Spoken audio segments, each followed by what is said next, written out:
करुणा की मूरत संकट हरणी, माता का अद्भुत मान, श्रद्धा से जो भजे चौथ को होवे सदा कल्याण। धूप दीप संग थाल सजा, ममता का दरबार, चौथ माता की कृपा मिले मिटे दुख हर बार। आप सभी को चौथ माता का आशीर्वाद सदैव बना रहे। आज संकष्टी चतुर्थी के दिन शुभ अवसर पर सुनिए चौथ माता की कथा। आज के दिन विघ्नहर्ता भगवान श्री गणेश जी की पूजा और चौथ माता की पूजा करके कथा का श्रवण किया जाता है।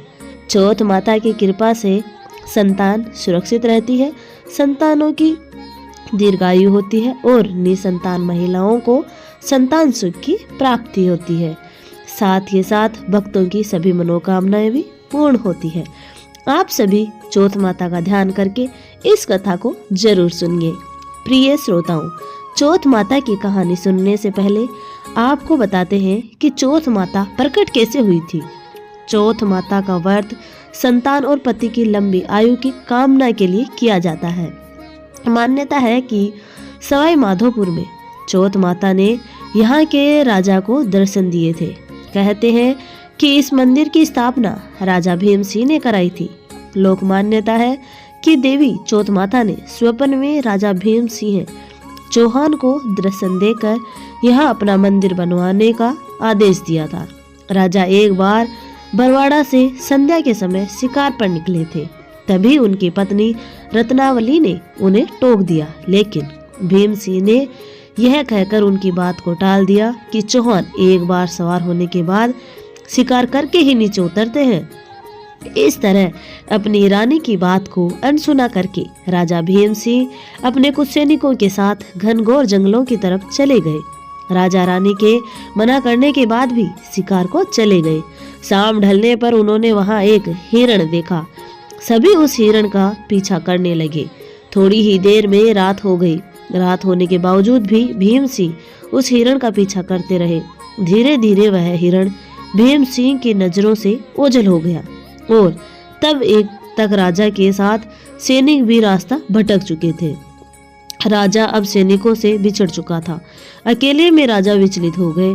अब उससे भटकते भटकते बहुत जोर से भूख और प्यास लगने लगी। प्यास के मारे उसका गला सूखने लगा। उसने इधर उधर पानी की तलाश की, लेकिन पानी को पीने का पानी कहीं नहीं दिखाई दिया, जिससे वह प्यास से मूर्छित होकर जंगल में ही गिर पड़े। तब मूर्छित अवस्था में भीम सिंह को पचाला तलहटी में चौथ माता की प्रतिमा दिखने लगी। कुछ देर के बाद उन्होंने देखा कि भयंकर बारिश होने लगी और बिजली कड़कड़ाने लगी। मूर्छा टूटने पर राजा को अपने चारों तरफ पानी ही पानी नजर आया। घनघोर जंगल में कोई भी नहीं था। तभी यह चमत्कार हुआ कि वहां पर पानी आ गया। राजा ने पहले पानी पिया, फिर वहीं अंधकार भरी रात में एक दिव्य और कांतिमान बालिका पर उनकी नजर पड़ी। वह कन्या उस समय खेल रही थी। राजा ने उस कन्या को इस भीषण वन में देखा तो पूछा कि बालिके, तुम इस जंगल में अकेली क्या कर रही हो? तुम्हारे माँ बाप कहाँ हैं? कन्या ने तोतली वाणी में कहा, हे राजन, तुम बताओ कि तुम्हारी प्यास बुझी या नहीं। ऐसा कहकर वह कन्या अपने असली देवी रूप में आ गई। तब राजा उनके चरणों में गिर पड़ा और कहने लगा, हे आदि शक्ति महामाया, मुझे आपसे कुछ नहीं चाहिए। अगर आप मुझ पर प्रसन्न हैं तो हमारे प्रांत में ही हमेशा निवास करें। तब तथास्तु कहकर वह देवी अदृश्य हो गई थी। राजा को उनकी जगह पर वहां चौथ माता की एक प्रतिमा मिली। उसी चौथ माता की प्रतिमा को लेकर राजा बरवाड़ा की ओर लौट पड़ा। बरवाड़ा पहुंचते ही राजा ने राज्य में पूरा हाल कह सुनाया। तब पुरोहितों की सलाह पर संवत 1451 में बरवाड़ा की पहाड़ की चोटी पर माघ कृष्ण चतुर्थी को विधि विधान से उस प्रतिमा को मंदिर में स्थापित कराया गया। ऐसा कहा जाता है कि तभी से आज तक इस दिन वहां चौथ माता का मेला लगता है। संकष्टी चतुर्थी हो या करवा चौथ का व्रत हो, लोग भारी संख्या में यहाँ पर मंदिर में दर्शन करने के लिए आते हैं और भक्तों को चौथ माता का पूरा विश्वास होता है। कहा जाता है कि यह मंदिर विशेष तौर पर विवाहित जोड़ों के लिए है। सुहागिन स्त्रियां करवा चौथ के त्योहार के अवसर पर यहाँ अपने सुहाग की रक्षा के लिए प्रार्थना करने आती है। ऐसी मान्यता है कि चौथ माता देवी गौरी का ही एक रूप है और इनकी पूजा करने से अखंड सौभाग्य का वरदान मिलता है। साथ ही दाम्पत्य जीवन में भी सुख बढ़ता है और परिवार के सभी सदस्य भी सुखी और निरोगी रहते हैं। संतान की उम्र लंबी होती है और चौथ माता की कृपा से परिवार में कभी कोई विपत्ति नहीं आती। अब सुनिए चौथ माता की कथा। प्राचीन कथा के अनुसार एक बार एक सेठ सेठानी थे। उनके एक बेटा और बहू भी थे। बहू सबको भोजन कराकर फिर स्वयं भोजन करा करती थी। उनकी एक पड़ोसन ऐसी भी थी जो रोज बहू से पूछती थी कि बहू आज क्या बनाया, क्या खाया। बहू कहती ठंडी बासी। एक दिन उसके पति ने ऐसा सुनकर विचार किया कि आज तो पकवान बनाए गए, फिर मेरी पत्नी ऐसे क्यों कहती है। उसने तरह तरह के पकवान बनाए और घर के सभी लोगों ने एक साथ बैठकर भोजन किया। आज भी पड़ोसन ने पूछा तो बहू ने वही कहा, ठंडी बासी। सेठ के लड़के ने सोचा हो न हो कोई बात जरूर है जिस कारण मेरी पत्नी ऐसा कहती है। फिर उसने अपनी पत्नी से पूछा तुम रोज ठंडी बासी खाया ऐसा क्यों कहती हो, जबकि हम सब ने तो एक साथ बैठकर कई तरह के पकवान खाए थे। तब उसकी पत्नी बोली हम सब जो खा रहे हैं वह हमारे बाप दादाओं की कमाई है। जिस दिन आप कमा कर लाओगे उस दिन मैं समझूंगी कि हम ताजा भोजन कर रहे हैं। सेठ के लड़के ने इस बात पर खूब विचार किया। फिर एक दिन अपनी माँ से बोला माँ मैं एक बड़े शहर में पैसे कमाने जा रहा हूँ। माँ बोली बेटा हमारे पास तो इतना धन है, खाए नहीं खाया जाएगा। माँ के मना करने पर भी बेटे ने खुद कमाने का निश्चय कर लिया और जाते समय अपने पत्नी से बोला कि मैं जब तक कमाकर बहुत सारा धन लेकर वापस ना लौट आऊं तुम चूल्हे की आग मत बुझने देना। और फिर एक दिन चूल्हे की आग बुझ गई। तब वह मनी मन घबराने लगी, कहीं मेरे पति पर कोई संकट तो नहीं आ रहा, पड़ोस में से आग लाकर चूल्हे में रख दूं। ऐसा सोचकर वह पड़ोसन में गई और वहां पड़ोसन चौथ माता का व्रत पूजन कर रही थी। पड़ोसन ने कहा बहन थोड़ी देर में आकर ले जाना। बहू ने पड़ोसन से पूछा कि आप यह व्रत क्यों करती हो, इससे क्या मिलता है। पड़ोसन बोली चौथ माता के इस व्रत को करने से अन्न लक्ष्मी मिले और अपनी मनोकामना की पूरी होती है।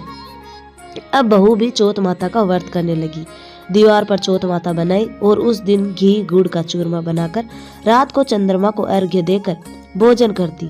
ऐसा करते करते उससे बहुत दिन बीत गए। उधर चौथ माता ने बहू के पति को अपने सपने में दर्शन दिए कि साहूकार के बेटे तू जाग रहा है कि सो रहा है, तेरी पत्नी तुझे बहुत याद कर रही है, जा घर जा और उसकी चिंता मिटा।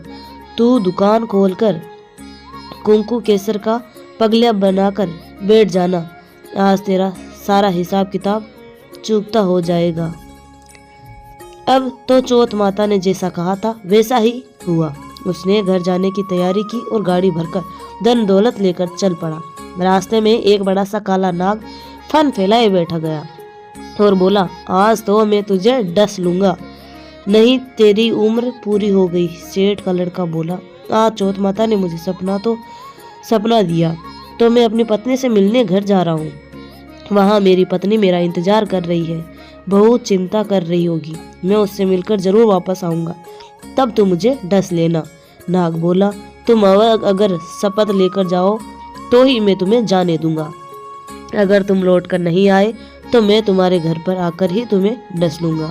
इस प्रकार साहूकार का बेटा सांप को वचन देकर अपने घर पहुंच गया। वहां सभी से हंसी खुशी से मिला और भोजन करके फिर एक कोने में उदास होकर बैठ गया। उसकी पत्नी ने उदासी का कारण पूछा तो पति ने काले नाग वाली बात बताते हुए कहा अगर मैं उसके पास नहीं जाऊंगा तो वह घर आकर ही मुझे डस लेगा। पत्नी बहुत चतुर थी, बोली आप घबराओ नहीं, लेट जाओ, मैं एक उपाय करती हूँ। पत्नी ने कमरे की 7 पीढ़ी धोई। पहली पीढ़ी पर रेत, दूसरी पीढ़ी पर इत्र, तीसरी पीढ़ी पर गुलाब का फूल, चौथी पीढ़ी पर कुंकू केसर, 5वीं पर लड्डू पेड़ा, 6ठी पर गादी गलीचा और 7वीं पीढ़ी पर दूध से भरकर कटोरी रख दिया। इस प्रकार वह 7 ही पौड़ी सजाकर बैठ गई। आधी रात होते ही वह नाग आकर पेड़ी चढ़ने लगा। पहली पेड़ी पर रेत में लौट गया और कहने लगा सेठ की बहू ने आराम तो बहुत दिया, लेकिन क्या करूं, वचन से बंधकर यहाँ आया हूँ, इसीलिए डसना तो जरूर है। इस प्रकार सातों ही पीढ़ी हो वह नाग आराम करता हुआ और कहता कि डसूंगा ने विचार किया कि अगर मैं इससे नहीं बचा, अगर कर्म और व्रत पूजन फिर कौन मानेगा। अब तो गणेश जी, चंद्रमा जी और चौथ माता ने साहूकार के बेटे को बचाने का विचार किया। चंद्रमा जी ने उजाला कर दिया, चौथ माता ढाल बन गई और गणेश जी ने तलवार लेकर नाग को मार दिया और ढाल से ढक दिया। बहू भी थकी हारी सो गई। दिन हुआ तो लोग बेटे से मिलने आए, परंतु बेटा बहू तो उठे ही नहीं थे। बहुत देर हो गई तो माँ ने उठाने के लिए गई। माँ ने सातों पीढ़ियों पर जो हुआ जो कुछ देखा तो बहुत घबराई और जोर से बेटे बहू को आवाज लगाई। बेटा बहू उठे तो देखा कि एक ढाल तलवार वहां पड़ी। अब ढाल उठाई तो वहां काला नाग मरा हुआ पड़ा। बेटा बहू ने सोचा कि आज तो धर्म कर्म ही आड़े आए, जब भगवान श्री गणेश और चौथ माता ने हमारी रक्षा की है। हे चौथ माता, आपने जैसे सेठ के बेटे बहू की रक्षा की वैसे सबकी रक्षा करना। प्रेम से बोलिए चौथ माता की जय। एक बार गणेश जी ने पृथ्वी लोक के मनुष्य की परीक्षा लेने का विचार किया। वे अपना रूप बदलकर पृथ्वी पर भ्रमण करने लगे। उन्होंने एक छोटे से बालक का रूप धारण कर लिया। एक हाथ में एक चम्मच में दूध लिया और दूसरे हाथ में एक चुटकी चावल ले गए। अब वे गली गली घूमने लगे, साथ ही साथ आवाज लगाते चल रहे थे, कोई मेरे लिए खीर बना दो, कोई मेरे लिए खीर बना दो। कोई भी उन पर ध्यान नहीं दे रहा था, बल्कि उन पर हंस रहे थे। वे लगातार एक गांव के बाद दूसरे गांव में इसी तरह चक्कर लगाते हुए, पुकार करते हुए आगे बढ़ते रहे, कोई मेरे लिए खीर बना दो। खीर बनाने के लिए तैयार नहीं था। बहुत से शाम हो गई, सुबह से शाम हो गई। गणेश लगातार घूमते रहे। उसी गांव में एक बुढ़िया थी। शाम के समय वह अपने झोपड़ी के बाहर बैठी हुई थी। तभी गणेश जी वहां से पुकारते हुए निकले, कोई मेरे लिए खीर बना दो, कोई मेरी खीर बना दो। बुढ़िया बहुत कोमल हृदय वाली थी। उसने कहा, आ बेटा, मैं तेरी खीर बना देती हूँ। गणेश वहां रुक गया और बूढ़ी माई से कहने लगा, माई, अपने घर में से दूध और चावल लेने के लिए बर्तन लेकर आओ। बुढ़िया एक कटोरी लेकर आई। जब झोपड़ी से बाहर आई तो गणेश जी ने कहा, माई, अपने घर का सबसे बड़ा वाला बर्तन लेकर आओ। बुढ़िया को यह बात सुनकर थोड़ी झुंझलाहट हुई, पर उसने उस बालक का मन रखने के लिए कहा, चलो बच्चे का मन रख लेती हूँ। और अंदर जाकर वह अपने घर का सबसे बड़ा बर्तन पतीला लेकर आई। अब गणेश जी ने चम्मच में से दूध पतीले में उड़ेलना शुरू किया। तब तो बुढ़िया के आश्चर्य को सीमा ही नहीं रही। जब उसने देखा कि दूध से तो पतीला पूरा भर गया है, वह हैरान रह गई। एक के बाद बूढ़ी माई बर्तन झोपड़ी से बाहर लाती हुई और गणेश जी उसमें दूध भरते चले गए। इस तरह से बूढ़ी माई के घर के सारे बर्तन दूध से लबालब भर गए। गणेश भगवान ने बूढ़ी माई से कहा, माई, मैं स्नान करके आता हूँ, तब तक तुम खीर बना लो, मैं वापस आकर खाऊंगा। बूढ़ी माई ने पूछा, मैं इतनी सारी खीर का क्या करूंगी? तब गणेश जी बोले, तो माई, आज सारे गांव को दावत दे दो। बूढ़ी माई ने बड़े प्यार से मन लगाकर खीर बनाई। खीर की मीठी मीठी भीनी भीनी खुशबू चारों दिशाओं में फैल गई। खीर बनाने के बाद वह हर घर में जाकर खीर खाने का न्योता देने लगी। बूढ़ी माई के मन की बात सुनकर गांव के सभी लोग उस पर हंस रहे थे।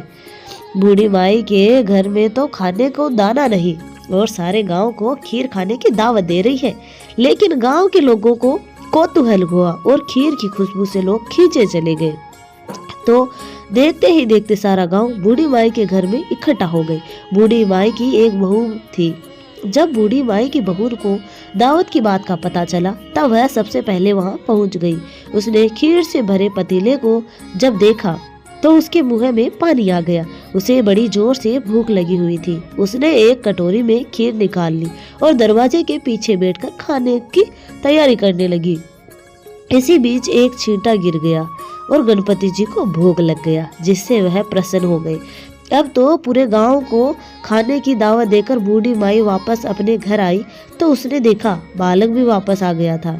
बूढ़ी माई ने उस बालक से कहा, चल बेटा, खीर तैयार है, भोग लगा लो। गणपति जी बोले, माई, भोग तो लग चुका है, मेरा पेट भी पूरी तरह से भर गया, मैं तो तृप्त हो गया हूँ। अब तू खा, अपने परिवार और गांव वालों को खिला। बूढ़ी माई ने कहा, यह तो बहुत ज्यादा है, सबका पेट भर जाएगा, इसके बाद भी ये बच जाएगी। उस बची हुई खीर का क्या करूंगी? तब गणेश जी बोले, जो खीर बच जाए उस खीर को रात में अपने घर के चारों कोनों में रख देना। बूढ़ी माई ने ऐसा ही किया। जब सारा गांव जी भरकर खीर खा चुका था, तब भी ढेर सारी खीर बच गई। बूढ़ी माई ने बची हुई खीर के बर्तनों को अपने घर के चारों तरफ रख दिया। सुबह उठकर उसने देखा तो उसकी आंखें खुली की खुली रह गई। पतीलों में खीर की जगह हीरे जवाहरात और मोती भरे हुए थे।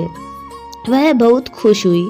उसकी सारी दरिद्रता दूर हो गई और अब वह आराम से रहने लगी। फिर उसने गणपति जी का एक भव्य मंदिर बनवाया, साथ में एक बड़ा सा तालाब भी खुदवाया।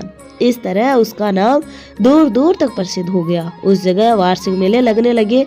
लोग गणेश भगवान की कृपा प्राप्त करने के लिए उस स्थान पर पूजा करने और मान्यता मानने के लिए आने लगे।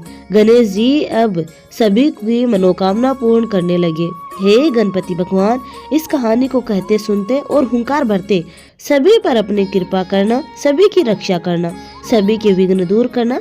प्रेम से बोलिए गणपति भगवान की जय।